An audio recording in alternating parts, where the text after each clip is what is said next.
Saya beri tema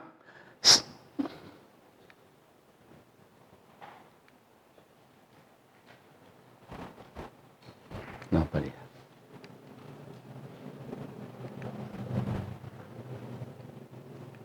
Ya, kenapa dia terganggu? Ya,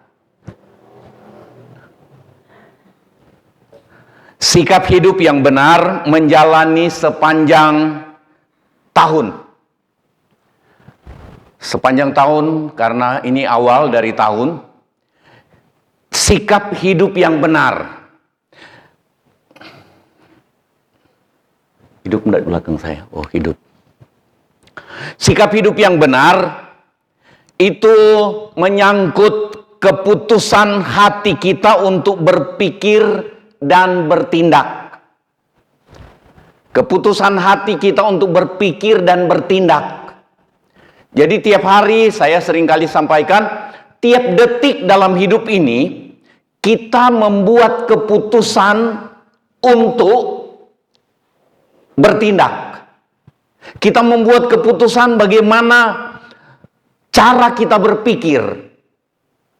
Kalau pikiran negatif, kita putuskan negatif. Kita hidup sebagai orang yang selalu berpikiran negatif. Itu maksudnya. Jadi keputusan hati kita untuk berpikir dan bertindak. Itu sikap hidup. Tapi nanti kita mau lihat sikap hidup yang benar untuk menjalani sepanjang tahun.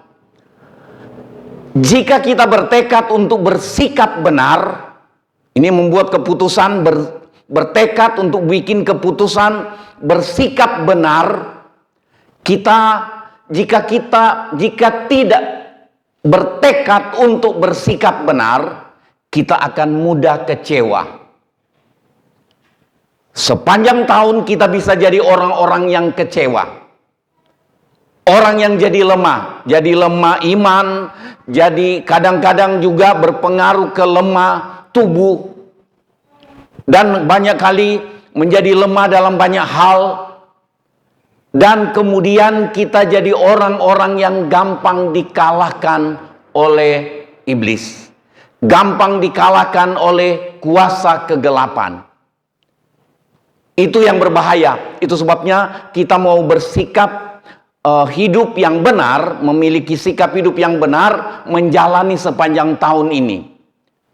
Kita tidak akan mengalami berkat yang Tuhan rencanakan untuk kita ketika kita tidak bertekad untuk bersikap benar dalam menjalani hidup ini.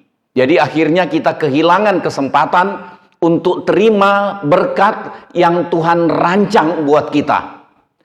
Jadilah kita orang-orang yang gigit jari, orang-orang yang kecewa, orang-orang yang gagal. Kita lanjut ayatnya, 1 Tesalonika pasal 5 ayat yang ke-16. Bersukacitalah senantiasa, terus ayat 17. Tetaplah berdoa, ayat 18, mengucap syukurlah dalam segala hal, sebab itulah yang dikehendaki Allah di dalam Kristus Yesus bagi kamu. Ini 3 ayat dari 1 Tesalonika pasal 5, ayat 16 sampai 18, kita melihat mengenai bagaimana kita bersikap yang benar, bersikap benar menjalani tahun 2022. Menjalani sepanjang tahun dari tiap-tiap tahun. Sebenarnya ini sikap benar, dan sikap yang benar ini menguntungkan kita. Nah, kita lihat yang pertama, bersukacitalah senantiasa. Bersukacita. Ini pun perlu keputusan hati untuk bersukacita. Ketika kita alami sesuatu yang tidak cocok dengan yang kita rencanakan, biasanya sukacitanya hilang. Nah, ketika kita berjaga-jaga, kita mulai rasa sukacita saya sudah hilang. Sukacita saya berkurang cuma karena saya rugi. Cuma karena saya tidak alami seperti yang saya harapkan. Usaha yang saya alami, saya jalani tidak seperti yang saya harapkan. Malah ada kerugian yang terjadi. Ketika kita tidak berjaga-jaga, kita akhirnya tenggelam dalam keadaan kecewa, duka cita, jengkel, marah ke diri sendiri, marah ke orang lain, marah ke siapa saja. Kadang-kadang marah kepada Tuhan. Tetapi cara hidup yang benar, sikap hidup yang benar, firman Tuhan katakan, bersukacitalah senantiasa. Saudara yang dikasihi Tuhan, kalau Tuhan perintahkan kita bersukacita senantiasa. Senantiasa ini berarti terus menerus, selalu dan terus menerus. Saya seringkali katakan begini, kalau kita sudah rugi, usaha yang kita jalani hari ini alami kerugian, kita mau bersukacita menyanyi, kerugian tetap rugi. Kerugian tidak tiba-tiba menjadi keuntungan. Kita jengkel dan kita banting semua yang ada, tambah rugi. Kita maki orang-orang yang kita rasa bersalah, tambah bikin banyak musuh, kemudian keuntungan tidak juga datang.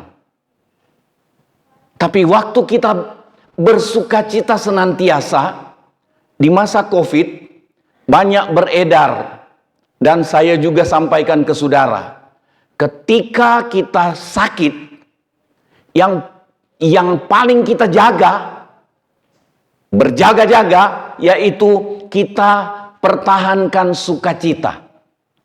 Pertahankan sukacita, karena ternyata orang yang bersukacita itu memang sungguh firman Tuhan benar.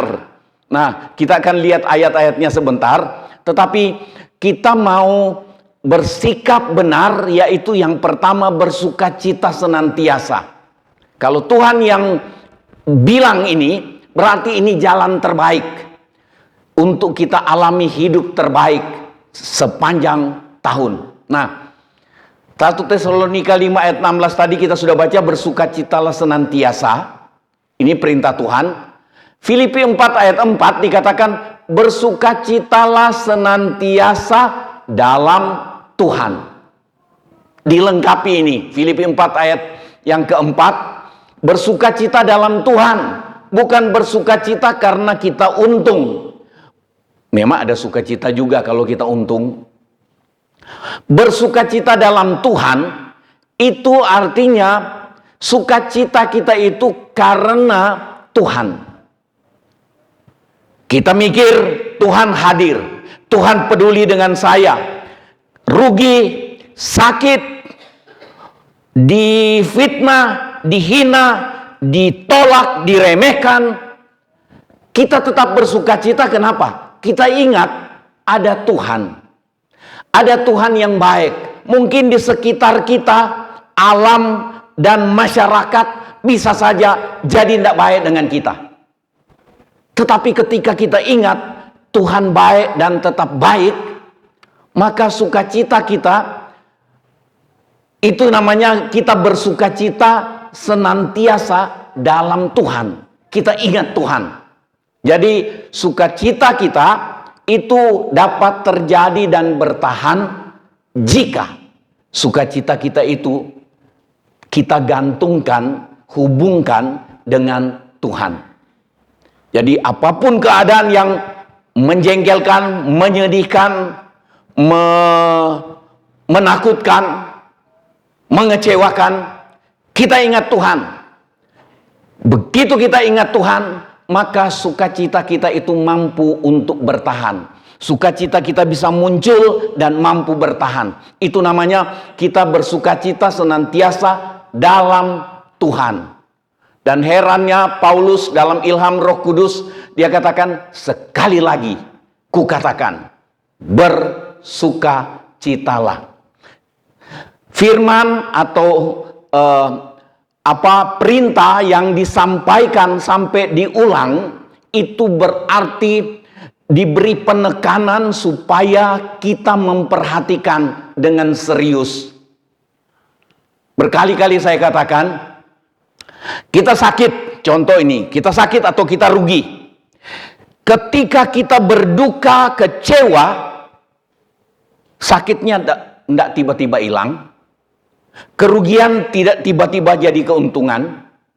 Ketika kita bersuka cita, seringkali sakit juga tidak langsung sembuh, dan kerugian tidak juga berubah jadi keuntungan. Masih rugi, masih seminggu belum ada kelihatan tanda-tanda keuntungan, tanda-tanda kesembuhan. Tetapi hidup yang jadi indah, hidup yang enak adalah ketika kita tetap bersuka cita. Jadi waktu orang sakit dan dia mulai tertekan, kapan sembuhnya?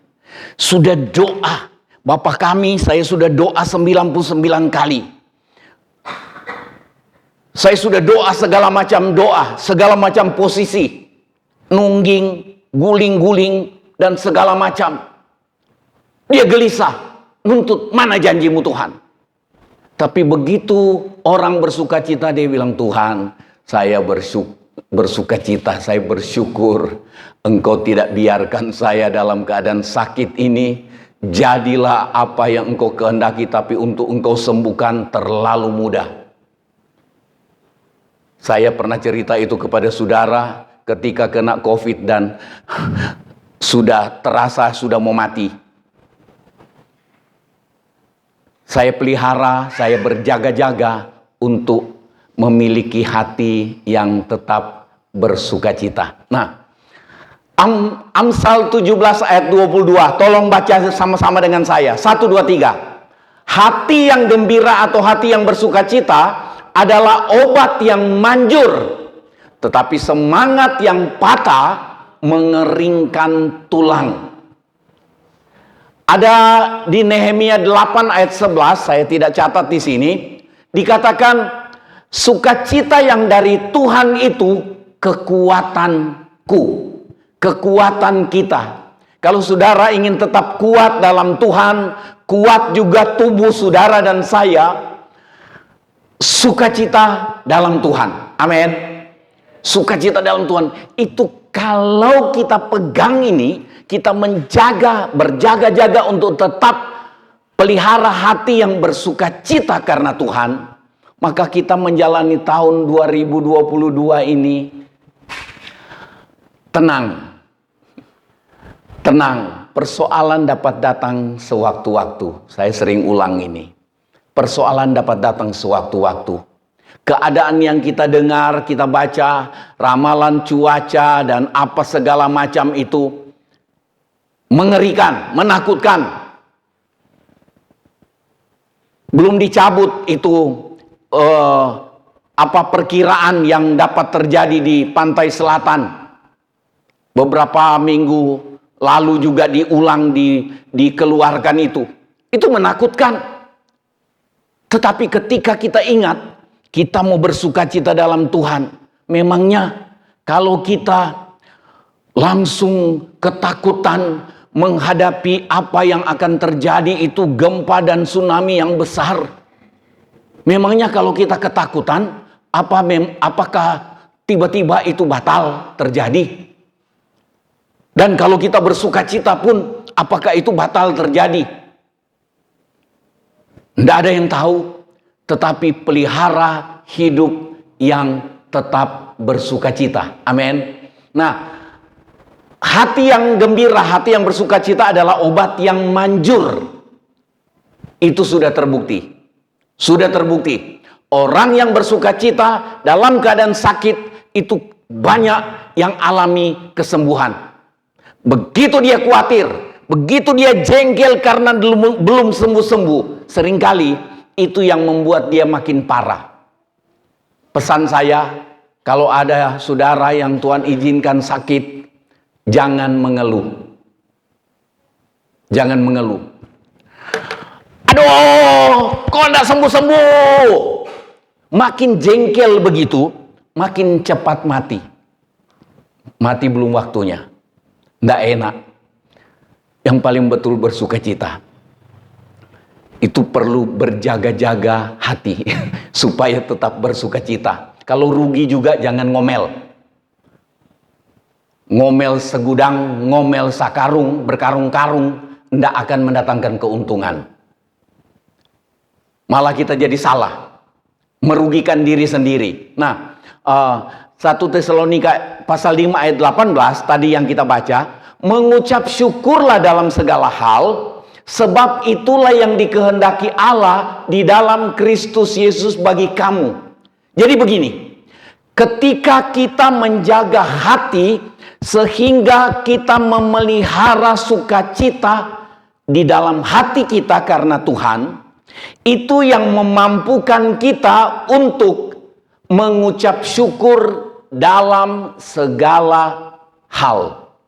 Segala hal ini senang, susah, sakit, sehat, untung, rugi, berhasil, gagal, itu segala hal. Ada mengucap syukur. Jadi hati yang bersukacita itu mampu membuat kita mengucap syukur dalam segala hal. Karena ada banyak kali kita semua ketika kita alami persoalan, orang datang menasehati kita. Misalnya orang pakai ayat Roma 8 ayat 28. Om, bersukacita, Allah turut bekerja dalam segala sesuatu untuk mendatangkan kebaikan bagi Om. Misalnya ada yang ngomong begini, begitu ke saya dalam keadaan yang sambil tinggal tunggu mati. Ada banyak kali orang begitu dinasehati firman seperti itu, dia bilang begini, ya bukan kamu yang rasa, coba rasa dulu. Jadi seringkali kita mangkel begitu dinasehati dengan firman. Kita tak ada teman yang bilang, saya sudah tahu ayat itu, nggak usah bilang ke saya sudah tahu. Nggak terima. Karena sakitnya hendak hilang-hilang. Tetapi kalau kita jaga sukacita kita di hati karena Tuhan, maka kita diberi kemampuan untuk mengucap syukur dalam segala hal. Dan hidup kita jadi tenang. Hidup kita jadi tenang. Yang kedua, ayat 17 tadi, tetaplah berdoa. Jadi kalau menjaga hati untuk tetap bersukacita sehingga mampu bersyukur dalam segala hal, sukacita dari Tuhan itu kekuatan, sukacita, hati yang bersukacita obat yang manjur. Kita jaga itu, berjaga-jaga untuk itu, dan tetaplah berdoa. Firman Tuhan mengajarkan kita. Hal yang kedua ini yang kita lakukan menjalani sepanjang tahun ini. Lakukan. Berjaga-jaga untuk tetap bersukacita. Kemudian tetaplah berdoa. Saya bikin catatan begini. Berdoa artinya membina hubungan erat dengan Tuhan. Berdoa menunjukkan bahwa kita mengandalkan Tuhan. Jadi tetaplah berdoa. Kita lihat beberapa hal mengenai ketika orang tetap berdoa.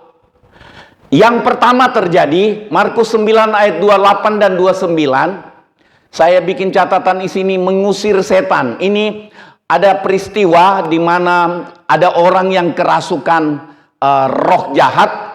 Murid-murid tidak bisa usir. Kemudian ketika Tuhan Yesus datang, Tuhan usir, murid-murid tanya, mengapa? Ini dalam Injil Markus 9 ayat 28 dan 29. 28 katakan ketika Yesus sudah di rumah dan murid-muridnya sendirian dengan dia, bertanyalah mereka, mengapa kami tidak dapat mengusir roh itu? Jawab Yesus kepada mereka, jenis ini tidak dapat diusir kecuali berdoa. Maksudnya bukan diusir, oh begitu ada seseorang kerasukan roh jahat, kita datang berdoa. Dikatakan kecuali dengan berdoa. Bukan soal itu. Tetapi diusir oleh orang yang hidupnya adalah berdoa, tetap berdoa. Orang itu hidup tetap berdoa. Maka itu yang mampu ketika dia mendoakan orang yang kerasukan roh jahat itu, roh jahatnya keluar, pergi. Jadi bukan tidak suka berdoa, mengabaikan doa, tiba-tiba ada orang sakit, dia doa. Begitu dia doa, bisa-bisa roh jahat yang ada di orang itu pindah ke dia. Satu waktu pernah melayani, ada satu orang kerasukan setan. Dia berdiri di pojok tempat tidur di ujung sana. Semua orang yang mendekat dia mau terkam. Terus ada saya dan satu teman. Begitu saya ajak, ayo kita datang pegang dia untuk kita doakan, kita usir setan yang merasuk orang ini. Ini teman ini bilang begini, gua takut. Saya tidak tahu dia lagi bikin dosa apa mungkin. Jadi dia takut. Jadi saya sendiri. Saya bilang kalau begitu lebih baik kamu jangan dekat-dekat. Karena setan itu bisa pindah ke kamu. Langsung dia lari keluar dari kamar. Tapi memang sungguh, saudara, kalau hati lagi tidak benar, apalagi habis ngamuk-ngamuk, habis ngomong, habis WA, Facebook, tulis yang maki-maki orang, atau pokoknya lagi hidup tidak benar, tidak usah coba-coba ikut gengsi harus ikut dengan orang yang mendoakan orang kerasukan setan. Oh, gengsi kalau saya keluar nanti dikira tidak rohani. Lebih baik keluar daripada setan masuk ke kita kalau kita hidup tidak benar atau ragu-ragu. Begitu masuk, usir orang yang kerasukan setan, usir setan yang merasuk seseorang. Nah, tidak boleh panjang-panjang ini. Tetapi saudara, hidup dalam doa, tetap berdoa, mengandalkan Tuhan, membina hubungan erat dengan Tuhan, itu yang membuat kita diberi wewenang ketika kita berdoa mengusir roh jahat, mengusir setan yang merasuk orang, maka setan itu lari. Yakobus 4 ayat yang ke-7 kalau tidak salah katakan, tunduklah kepada Allah, lawan iblis, iblis akan lari daripadamu. Nah, yang kedua dari doa, yang ketika orang tetap berdoa membina hubungan erat dengan Tuhan, doa kita dapat membatalkan terjadinya suatu kesukaran. Dapat doa kita yang dari hari ke hari membina hubungan erat dengan Tuhan, kemudian mengandalkan Tuhan, itu dapat mencegah kerugian yang sedang dirancang setan untuk ditimpakan ke kita. Dapat menggagalkan malapetaka yang dapat sedang datang untuk menimpa kita, menimpa keluarga, menimpa masyarakat di mana kita ada. Kita lihat contoh, Amos 7 ayat 4, inilah yang diperlihatkan Tuhan Allah kepadaku, tampak Tuhan Allah memanggil api untuk melakukan hukuman. Api itu memakan habis samudera raya dan akan memakan habis tanah ladang. Tuhan perlihatkan kepada Amos apa yang dia akan lakukan kepada umat Tuhan yang begitu memberontak terhadap Tuhan. Tuhan rancang hukuman. Dikatakan Tuhan memanggil api. Tuhan beritahukan kepada Amos, aku mau lakukan ini. Kita ingat ketika Tuhan mau hukum Nineve, Tuhan beritahukan melalui Yunus, beritahu ke mereka, dalam 40 hari Tuhan akan tunggang balikkan kota ini dengan api. Tuhan sampaikan mengenai rancangan hukuman. Saudara, hidup kita pribadi, rumah tangga, usaha, dan juga hidup berbangsa dan bernegara ini, ada kalanya bikin macam-macam kejahatan. Dan Tuhan sedang siapkan hukuman dari Tuhan. Ada hukuman dari Tuhan. Tuhan siapkan, rancang. Ketika seseorang sengaja menyombongkan diri, sengaja merancang kejahatan, baik dalam rumah tangga atau hidup kita pribadi atau dalam pekerjaan, dalam kehidupan berbangsa dan bernegara. Ketika ada yang merancang kejahatan, Tuhan berurusan dengan orang itu. Dan ini dikatakan, Amos Tuhan perlihatkan, Tuhan akan pakai api untuk menghukum satu kelompok umat yang besar. Dan ayat 5, lalu Amos berkata, Tuhan Allah, hentikanlah kiranya, bagaimanakah Yakub dapat bertahan, bukankah ia kecil? Maksudnya Yakub ini bangsa Israel. Ada Amos, dia katakan, kiranya engkau hentikan. Amos berdoa.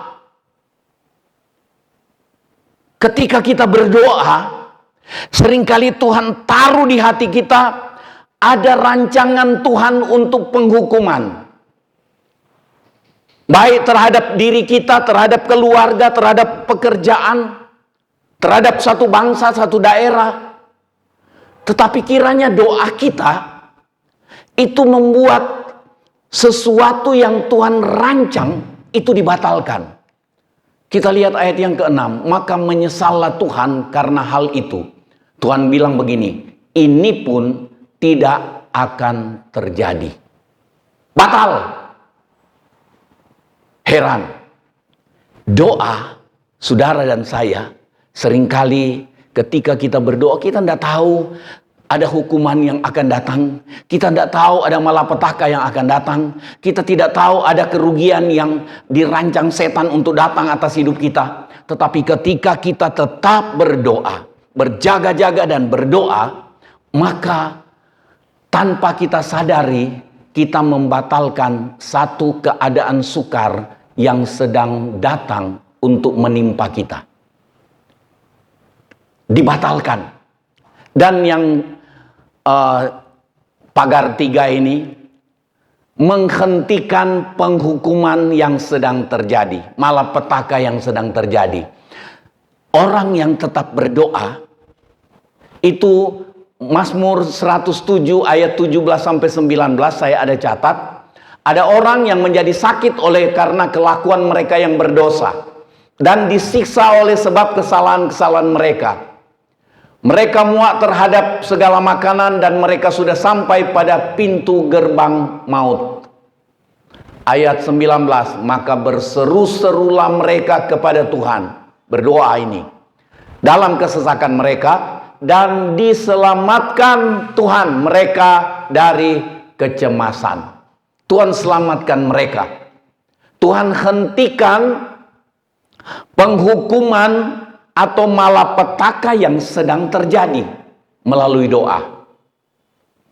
Saudara, bertekadlah sikap hidup yang benar menjalani sepanjang tahun. Yang pertama, bersukacita senantiasa, memampukan kita untuk bersyukur dalam segala hal. Dan inilah hidup yang berjaga-jaga. Saya bikin catatan seperti itu. Bersukacita senantiasa membuat kita mampu bersyukur dalam segala hal. menjaga hati untuk tetap bersuka cita, berjaga-jaga, dan tetap berdoa. Ada janji Tuhan, kita dapat mengusir setan, kita diberi wewenang, bukan kita yang hebat itu. Kemudian membatalkan terjadinya sesuatu kesukaran, satu kerugian, satu penyakit yang sedang mungkin mau menimpa kita. Ketika kita tetap berdoa, itu seringkali batal nyampe ke kita. Pesan Tuhan untuk kita, supaya kita jalani hidup sepanjang tahun ini dalam ketenangan bersama dengan Tuhan. Tetap bersuka cita, tetap berdoa. Dan yang ketiga tadi kita lihat, melalui doa yang tetap, maka kadang-kadang tanpa sadar, tanpa kita sadari, menghentikan penghukuman malapetaka yang sedang menimpa kita, menimpa pekerjaan kita, menimpa rumah tangga, menimpa masyarakat, menimpa dunia. Mungkin dengan corona ini kita tetap berdoa.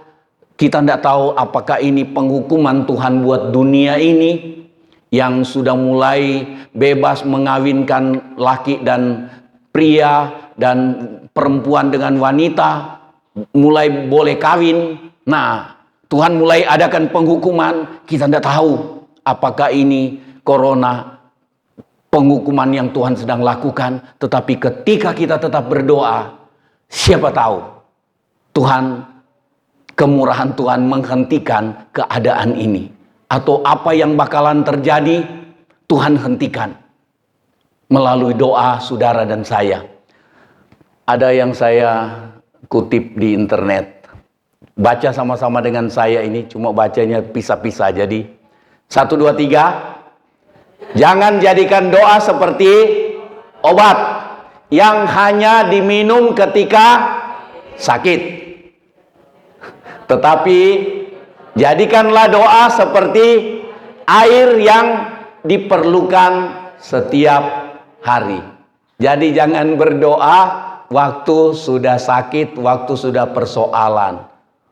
Memang tetap berdoa, tapi jangan nanti berdoa waktu sudah datang masalah. Seringkali itu sudah terlambat. Jadikan doa bukan seperti obat, cuma dipakai waktu sakit, tetapi jadikan doa itu seperti air yang kita perlu tiap-tiap hari. Kita sama-sama berdiri. Tuhan memberkati. Siapkan